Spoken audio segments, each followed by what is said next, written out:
नमस्कार, आप देख रहे हैं संसद टीवी का विशेष कार्यक्रम इनसाइट। आपके साथ मैं हूं दीक्षा कोहली। एक दौर था जब तस्वीरें सच का प्रमाण मानी जाती थी। आज वही तस्वीरें, वही आवाजें कुछ सेकंड्स में गढ़ी जा सकती हैं। जी हां, एआई जनरेटेड वीडियो, ऑडियो और इमेज यानी कि सिंथेटिक कंटेंट अब सिर्फ तकनीकी प्रयोग नहीं बल्कि लोकतंत्र, निजता और भरोसे के लिए भी बड़ी चुनौती बन चुका है। 26 फरवरी 2026 को दिल्ली में डीएनपीए कॉन्क्लेव में केंद्रीय मंत्री अश्विनी वैष्णव ने स्पष्ट कहा, synthetic content should not be generated without the consent of the person whose face और वॉइस और पर्सनालिटी हैज बीन यूज्ड। सरकार ने आईटी रूल्स 2021 में संशोधन कर डीप फेक कंटेंट को 3 घंटे में हटाने का नियम बनाया है। नया कानून लाने की तैयारी भी है। दुनिया भी इसी मोड़ पर खड़ी है। यूरोप का ईयू एआई एक्ट, अमेरिका का अलग दृष्टिकोण, चीन के लेबलिंग रूल्स और भारत का डिजिटल इंडिया एक्ट प्रस्ताव। सवाल सिर्फ तकनीक का नहीं, सवाल है जवाबदेही किसकी, सहमति की सीमा क्या है और लोकतंत्र में भरोसा कैसे बचेगा। इन्हीं महत्वपूर्ण प्रश्नों पर आज की चर्चा, सिंथेटिक सच या डिजिटल धोखा।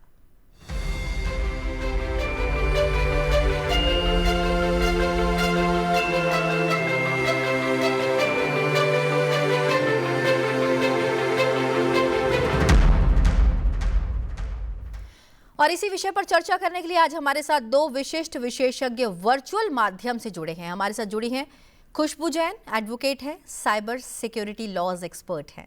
हमारे साथ तन्मय चक्रवर्ती हैं, chair professor in AI, associate professor, department of electrical engineering and Yardi school of AI, institute of technology, Delhi.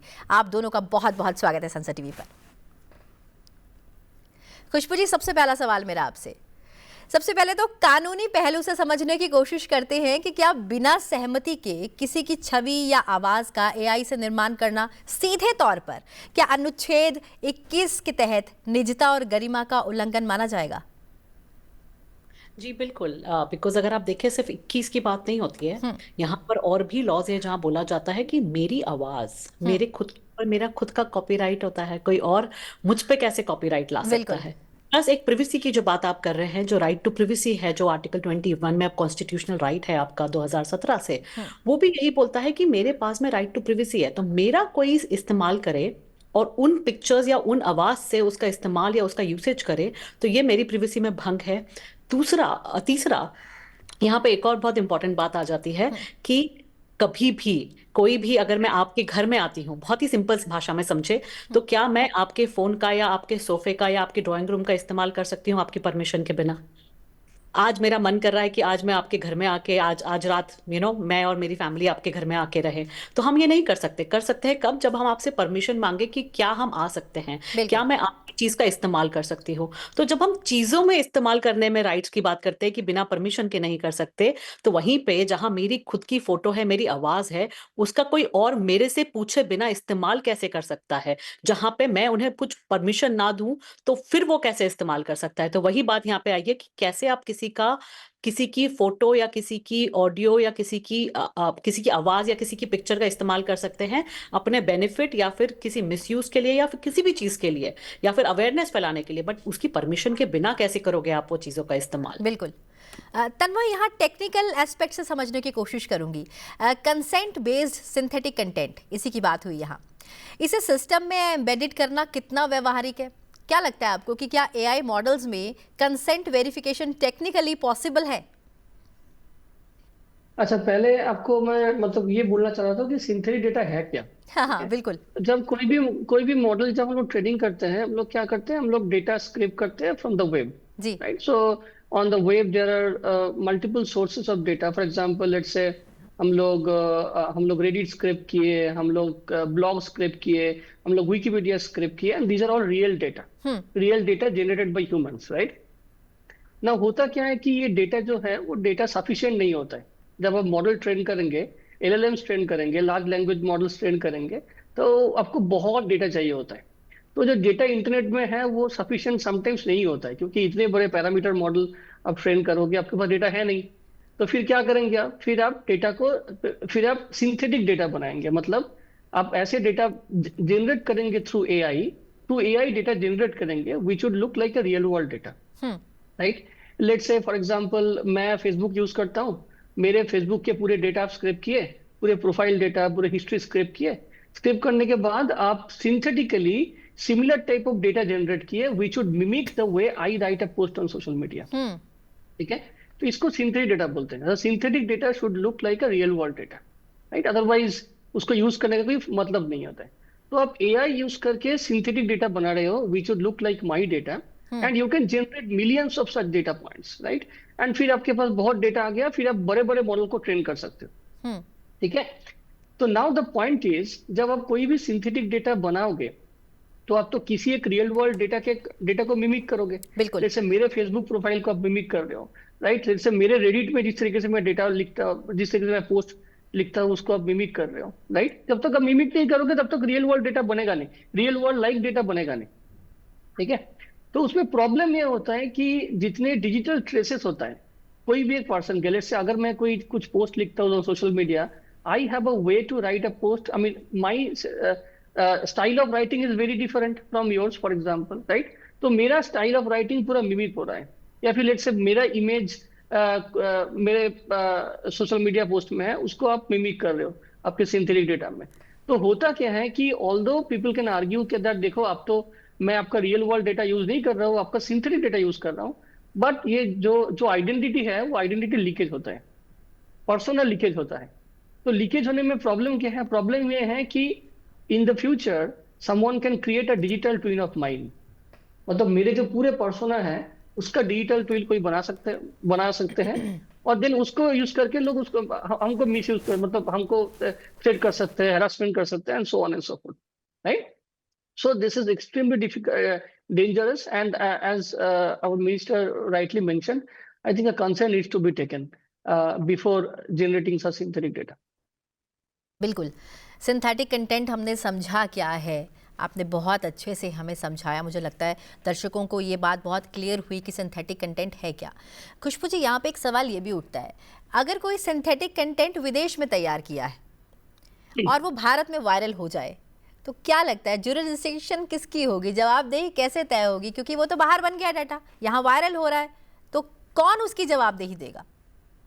यहीं पे बात थी, इसी पे पिछले अगर आप देखेंगे तो हमारे एआई समिट में अश्विनी जी का इसके पहले वाला स्टेटमेंट यही बोलता था कि 40 से ज्यादा देशों के साथ में वो इस बात पे बात करने की कोशिश कर रहे हैं कि कैसे सिंथेटिकली जनरेटेड डेटा जो बन रहा है, जिससे कि डीप फेक या फिर वॉइस क्लोनिंग की बात होती है, जिससे बहुत क्राइम्स हो रहे हैं, तो उसको कैसे टिकल किया जाए। और ये कोई लोकल इशू नहीं है या नेशनल इशू नहीं है, ये ग्लोबल इशू है। तो सारे को एक साथ इस पे आना पड़ेगा ताकि वो उस पे कोई एक लॉ बना सके, ताकि रियल टाइम शेयरिंग हो सके, ताकि ये जो जुरिस्डिक्शन का बेनिफिट क्रिमिनल्स लेते हैं वो उसका बेनिफिट ना ले पाए। वो जुरिस्डिक्शन का जो है वो ये है कि ग्लोबल लॉ बने जो लोकली इम्प्लीमेंट हो सके। तो इस तरीके की जो बात है वो करने की कोशिश की जा रही है कि एआई और टेक्नोलॉजी अब सीमा पे सीमित नहीं रहे हैं, ये ग्लोबल इशू बन चुके हैं, इसलिए इसमें ग्लोबल लॉ की जरूरत है। और दूसरा जो इसका एक और सॉल्यूशन है जो बहुत आसानी से हो सकता है, नॉट दैट नहीं हो सकता है, बट अगर करना चाहिए, वो ये है जो हमारे प्रधानमंत्री ने वाटर मार्किंग की बात की थी।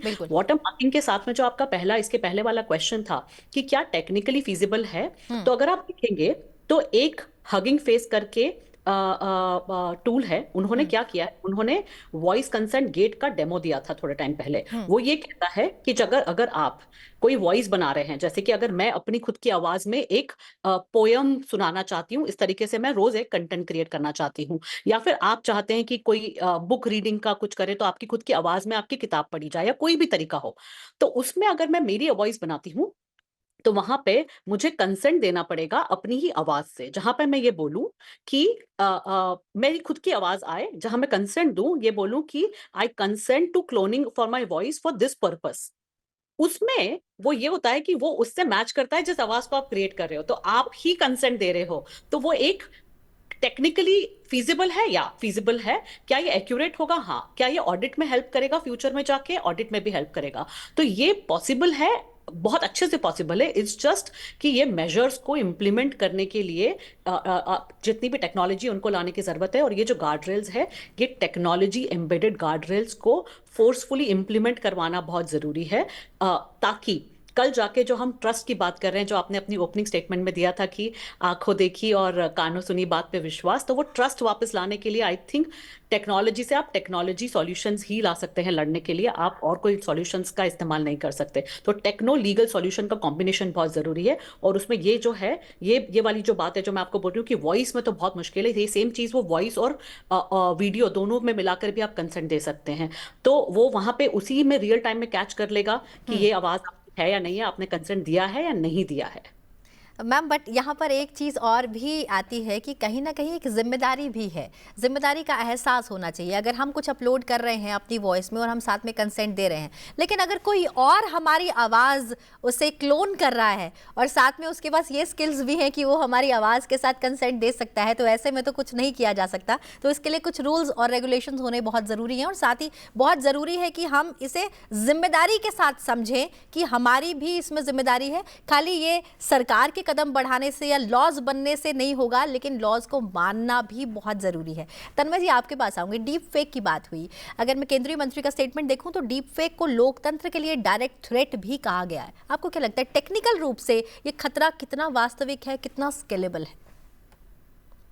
This is going to be extremely dangerous. मैं ये चीज सारे जगह पे बोलता रहता हूँ। Deep fake specifically voice cloning, image cloning, video cloning जिस तरीके से हो रहा है, और जिस तरीके से आप देख रहे हो कि एकदम रियल वर्ल्ड डेटा जब जो जो जो क्लोन होता है, उसको very very difficult to differentiate between a synthetic data and real data, right. तो उसके इफेक्ट में आपको एक दो इफेक्ट में बोलना चाह रहा था। जैसे डिजिटल अरेस्ट सबको पता है। डिजिटल अरेस्ट में लोग क्या करते हैं, वहां पे आपको कॉल करेंगे, आपको बोलेंगे देखो ऐसे ऐसे ऐसे प्रॉब्लम्स हैं। इनफैक्ट मेरे को भी कॉल किया गया है मल्टीपल टाइम्स, जी राइट। तो उसमें क्या, आप एक वेरी इंटरेस्टिंग आपको एक स्टोरी बताता हूँ। जी। मेरे एक फ्रेंड्स, वो उसके वाइफ के पास फोन आया, उसी के वॉइस में, मेरे फ्रेंड के वॉइस में, कि मेरा वहां पे एक्सीडेंट हो चुका है, हमको इमीडिएटली, मेरे पास मेरे वॉलेट फॉलेट कुछ नहीं है, तो हमको यूपीआई में आप कुछ पैसा भेज दो। और उसके एकदम हस्बैंड के वॉइस में, राइट। तो वो वाइफ ने घबरा गई, वो बोले अरे ये तो इमीडिएटली वाइफ ने 1-2 लाख रुपए ट्रांसफर कर दिया, राइट। तो वॉइस वाज सो रियलिस्टिक, मतलब वाइफ ने चेक भी नहीं किया कि वो जो वॉइस आ रहा है वो एक्चुअली उसके हस्बैंड के बिल्कुल। उससे आ रहा ही नहीं हो रहा है।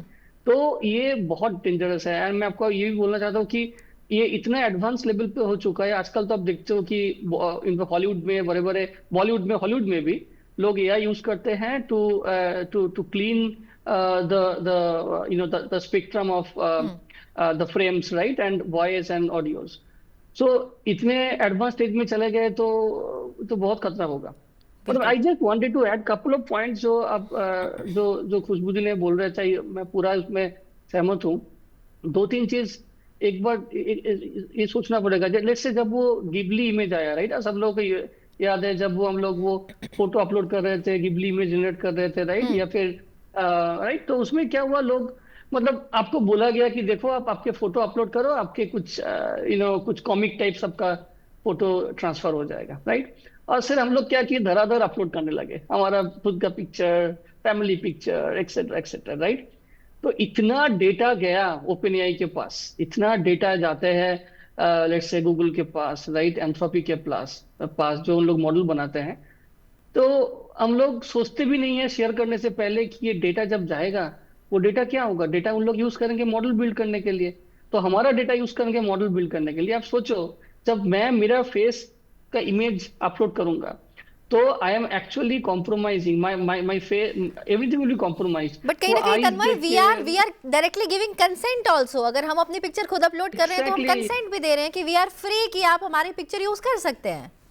एग्जैक्टली। तो आप जो पॉइंट बोले ना अभी, कि गवर्नमेंट अकेला नहीं कर पाएंगे ये, हम लोग को भी उसको जिम्मेदारी लेना पड़ेगा कि जब भी ऐसे कोई पर्सनल कोई भी इमेज, फैमिली इमेज आप अपलोड करोगे, कोई भी वॉइस अपलोड करोगे, तो आपको सोचना पड़ेगा कि इसका रिपरकेशन क्या हो सकता है, राइट। शायद आज तो आपको पता नहीं है, 1 साल के बाद उसका रिपरकेशन पता चलेगा। एब्सोल्युटली, बिल्कुल। हम भी फ्लो के साथ चलते हैं कि हमें पता चलता है कि कोई हैशटैग के साथ सभी लोग जिबली स्टाइल में अपनी फ़ोटो अपलोड कर रहे हैं, तो हमने भी बिना जाने कंसेंट दे दिया और वहाँ पर अपनी फ़ोटो डाल दी। बिना ये समझे कि इस फोटो का फर्दर यूज कैसे हो सकता है। कहीं ना कहीं जागरूकता की आवश्यकता है। खुशबू जी, आपके पास आऊंगी।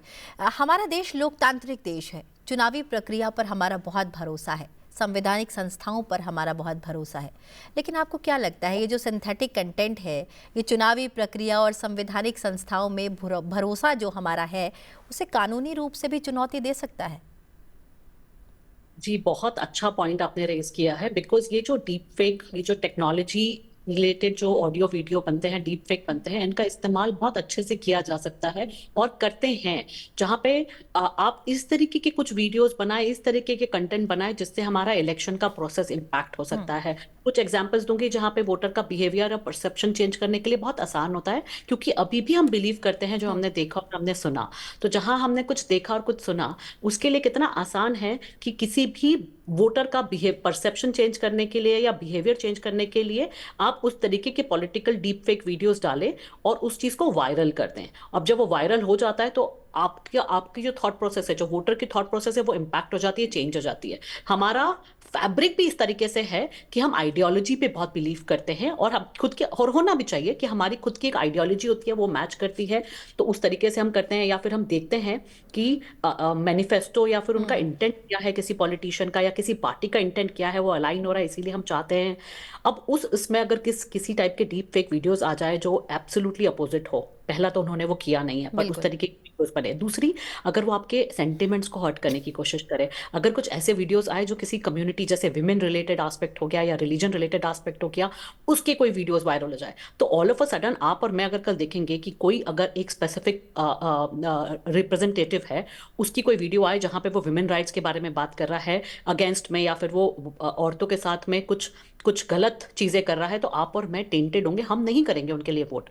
बट इन रियलिटी तो उन्होंने ऐसा कुछ किया ही नहीं था। तो इसका इस्तेमाल किसी ने किया है अपने बेनिफिट के लिए या किसी को नीचे करने के लिए, तो ये बिल्कुल होता है और ये बहुत बड़े तादाद पे होने लगेगा। और उसी को कर्व करने के लिए आई थिंक ये जो हमारे 2021 के जो रूल्स हैं आईटी एक्ट, उसमें अमेंडमेंट लाया और उसमें बोला गया कि अब कोई भी वीडियो, भले से वो अच्छे के लिए है, बुरे के लिए, किसी भी चीज के लिए है, उस पे नीचे अगर कोई वीडियो सिंथेटिकली जनरेटेड वीडियो है, तो आप उसका 10% वहां पे नीचे लेबलिंग करेंगे उसको कि ये सिंथेटिकली जनरेटेड वीडियो है, ताकि आप मैं अगर कोई कल वीडियो देखे तो हमको पता हो कि ये रियल वीडियो है या फिर ये एआई जनरेटेड वीडियो है। नंबर वन ना, ये लेबलिंग से आपको कोई फ्री वे भी नहीं मिल गया कि आप उसके बाद में कोई भी डीप फेक बना दे किसी की पिक्चर इस्तेमाल करके, नहीं, वो एक कानूनन अपराध है। और जितने कानून हमारे आईपीसी, बीएनएस और आईटी एक्ट में है, वो आपके ऊपर लागू होंगे। तो और इसके लिए उन्होंने टेक्निकली मेजरमेंट्स लाने की या इंप्रूवमेंट करने की हिदायत दी है सोशल मीडिया प्लेटफॉर्म्स को कि आप टेक्नोलॉजी वाइज अपने आप को इंप्रूव करें, ताकि आप रियल टाइम में चेक कर सके कि कोई यूजर एआई जनरेटेड कंटेंट डाल रहा है बिना लेबलिंग के। तो ये सारी चीजें हैं, ये इसी को केटर करने के लिए की है। बिकॉज सिर्फ इंडिया में नहीं, दुनिया भर में ये चीजों से प्रॉब्लम होती है। और यहाँ पे सिर्फ पार्टी अगेंस्ट पार्टी नहीं होता है, बहुत सारे एंटी कंट्री, एंटी स्टेट जो है, वो लोग भी चाहते हैं कि आपकी कंट्री में ये संतुलन ना बना रहे या फिर कोई ना कोई प्रॉब्लम्स होती रहे। तो वो जानबूझकर ऐसी चीजें करते हैं ताकि हमारा जो फैब्रिक है उसमें प्रॉब्लम होती रहे।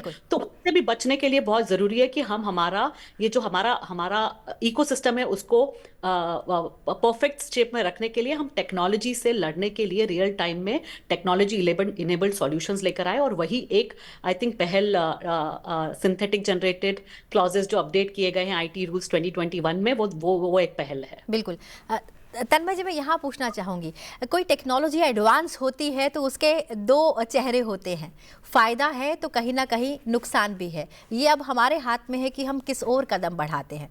अब बात हो रही है सॉल्यूशन की, तो आपको क्या लगता है कि भारत को डीप फेक से निपटने के लिए क्या एक अलग विशेष कानून चाहिए, या टेक्नोलॉजी ड्रिवन सॉल्यूशंस भी कारगर हो सकते हैं? दोनों चाहिए। आई थिंक कानून भी चाहिए और टेक्नोलॉजी ड्रिवन सॉल्यूशन तो डेफिनेटली चाहिए, क्योंकि कानून तो है और उसको इम्प्लीमेंट कौन करेंगे, राइट? तो उसमें तो सॉल्यूशन चाहिए हम लोगों को।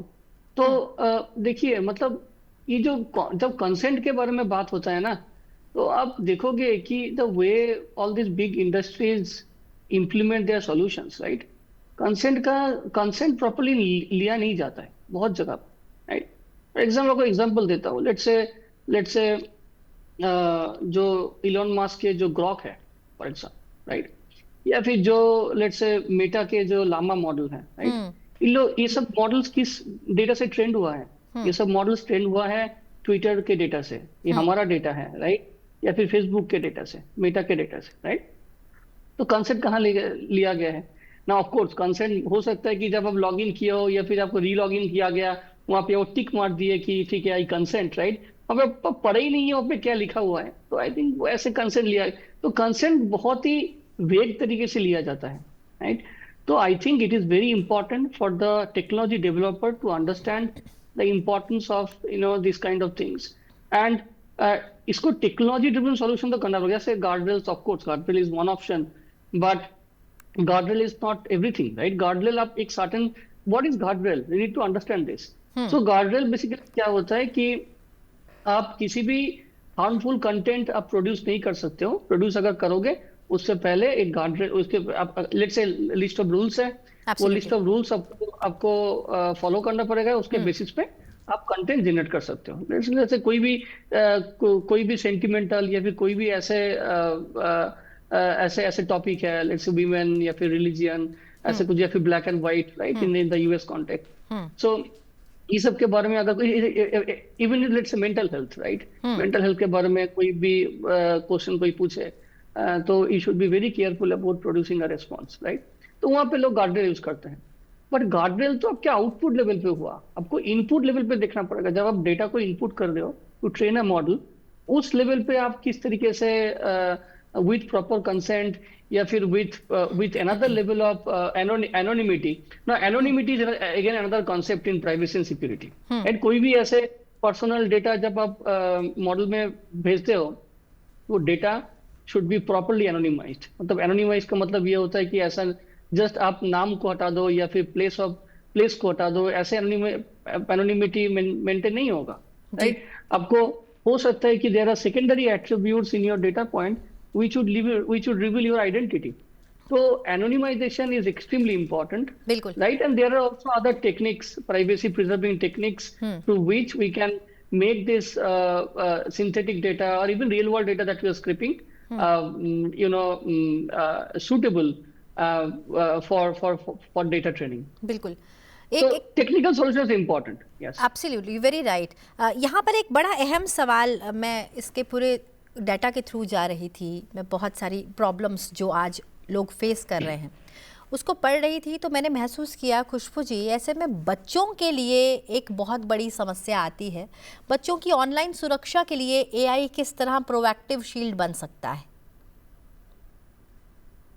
ओह, बहुत ही अच्छा क्वेश्चन पूछा, बिकॉज अगर आप देखेंगे तो वर्ल्ड वाइड पूरी दुनिया में इस बारे में बात हो रही है, जहाँ स्पेन, फ्रांस, चेक रिपब्लिक, इंडिया एंड ऑस्ट्रेलिया तो एक स्टेप आगे बढ़ गया है, जहाँ पे उसने बोला है कि मैं सोशल मीडिया को बैन ही कर देता हूँ कुछ एज ग्रुप तक के लिए, सर्टन सोशल मीडिया को, क्योंकि उससे जो हार्म हो रहा है वो अनइमेजिनेबल है, वो विजिबल है हमको, और जो हमको विजिबल नहीं है वो तो और डेंजरस हार्म है, जहाँ पे उनके कॉग्निटिव, उनकी जो अपब्रिंगिंग, उनकी जो थॉट प्रोसेस में चेंज आता है, वही चेंज हमारे डीपीडीपी एक्ट में भी उन्होंने एम्बेड किया है। अगर आप देखेंगे तो digital personal data protection act के जो रूल्स हैं, वो रूल्स में उन्होंने क्लियरली बोला है कि ऐसी कोई डेटा फिड्यूशरी, कोई कंपनी ऐसी चीजें नहीं दिखा सकती बच्चों को जिससे उनके इम्पैक्ट, उनके दिमागी पे डेट्रीमेंटल इम्पैक्ट हो। पहला, ये डेटा का कोई बिहेवियरल एनालिटिक्स नहीं कर सकता है, और इसमें कंसेंट या नो कंसेंट का कोई पॉइंट ही नहीं बनता है। ऐसा नहीं हो सकता कि कोई लीगल गार्डियन है या पेरेंट है तो उसकी कंसेंट दे दे।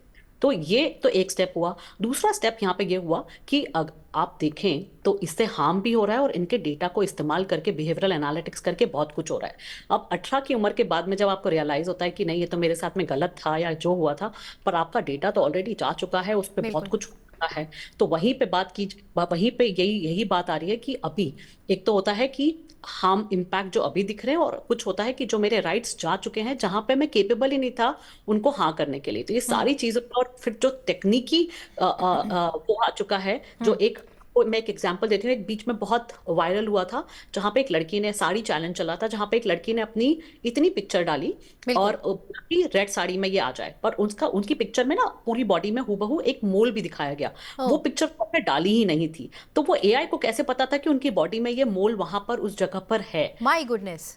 या तो ये हुआ कि वहां पे ये लोग बहुत सारा डेटा जो ऑलरेडी अपलोडेड है किसी ना किसी तरीके से आपका, तो वो सारा मेटा डेटा करके एक साथ ले लाते। जी तो यहाँ पे बात आ जाती है बच्चों की कि बच्चों का इतना डेटा हर एज में जाके अवेलेबल है, तो इससे अगर प्रिसीशन से इसका गलत इस्तेमाल किया गया, सही भी इस्तेमाल किया गया बिना बिल्कुल, परमिशन के, तो सारी चीजें बहुत गलत है। तो बहुत वहीं गलत। Think children related AI solutions में जी इम्प्लीमेंटेशन जो है जी डीपीडीपी एक्ट के रूल्स का, वो होना बहुत सख्त जरूरी है। जी दूसरा, बिहेवियरल एनालिटिक्स या फिर कोई ऐसी चीज दिखाना जिससे उनकी अपब्रिंगिंग में डेट्रीमेंटल इम्पैक्ट हो, बहुत जी इंपॉर्टेंट है। तीसरा, टेक्नोलॉजी से एक और चीज होने लगी है, मिसयूज, जो हम बोलते थे पहले कि बच्चों को कि इस तरीके से कोई फोन पे बात करे या कोई मैसेजेस आपको करे तो आप समझे, पर अब ये बॉट्स में आ गए हैं। ये बिल्कुल। ग्रूमिंग की बात है, वोयरिज्म की बात है, ये सब बॉट्स होती है, तो समझना बहुत मुश्किल है। तो वो आपको पूरा एनालाइज करते हैं, पूरा वो एनालाइज करने की आवश्यकता है।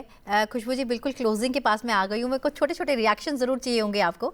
एआई रेगुलेशन का सबसे निर्णायक कदम क्या होना चाहिए, क्योंकि हम बिल्कुल टेक्नोलॉजी ड्रिवन हो चुके हैं, आने वाले 2-3 वर्षों में हम बहुत ज़्यादा एआई पर निर्भर हो जाएंगे, लेकिन एआई रेगुलेशन का सबसे निर्णायक कदम क्या होना चाहिए, एक लाइन में आप दोनों की तरफ से। खुशबू जी। हाँ, मेरा एक ही सॉल्यूशन है कि आपको लॉज में फेरबदल लाने की जरूरत है, उसके साथ साथ में आपको टेक्नोलॉजी इनेबल्ड इम्प्लीमेंटेशन लाने की जरूरत है, और तीसरा, आपको रियल टाइम या फिर सही टाइम पे इनको पनिश करने की जरूरत है। तो ये बिल्कुल legal solution implementation global level पे जो आप इम्प्लीमेंट कर सके लोकल लेवल पे, इसकी सख्त जरूरत है। बिल्कुल। तन्मय जी, एआई रेगुलेशन का सबसे निर्णायक कदम क्या होना चाहिए? Right. I don't understand legal part much, but from technical point of view, there is something called constitutional AI. Constitutional AI, right? Constitutional AI का मतलब होता है कि आप ऐसे AI मॉडल बनाओ जो कॉन्स्टिट्यूशन को फॉलो करे, राइट? मैं बार बार ये बोलना चाहता हूँ कि वो ट्रेनिंग प्रोसेस में इंकॉर्पोरेट होना चाहिए। Legal laws are important, but those legal laws need to be implemented when you implement a model. निश्चित रूप से। तो इस कार्यक्रम में आप दोनों मेहमान हमारे साथ शामिल हुए और हमें बहुत अच्छे से आपने समझाया सिंथेटिक कंटेंट क्या है, इससे कैसे बचा जा सकता है, क्या इसके सॉल्यूशंस होंगे। बहुत बहुत शुक्रिया आप दोनों मेहमानों का हमारे साथ इनसाइट कार्यक्रम में जुड़ने के लिए, बहुत शुक्रिया। अंत में यही कहना चाहेंगे कि तकनीक की रफ्तार इतिहास की किसी भी क्रांति से तेज है, लेकिन हर क्रांति अपने साथ जिम्मेदारी भी लेकर आती है। सिंथेटिक कंटेंट ने रचनात्मकता की नई संभावनाएं खोली हैं, पर बिना सहमति, बिना जवाबदेही, यही तकनीक भरोसे को तोड़ भी सकती है। आज जरूरत है सख्त कानून की, जागरूक समाज की और जिम्मेदार प्लेटफॉर्म्स की, क्योंकि सवाल सिर्फ कंटेंट का नहीं है, सवाल पहचान का भी है, गरिमा का भी है और लोकतंत्र में विश्वास का भी है। इसी बात के साथ अभी के लिए दीजिए इजाजत, बने रहिए संसद टीवी के साथ। नमस्कार।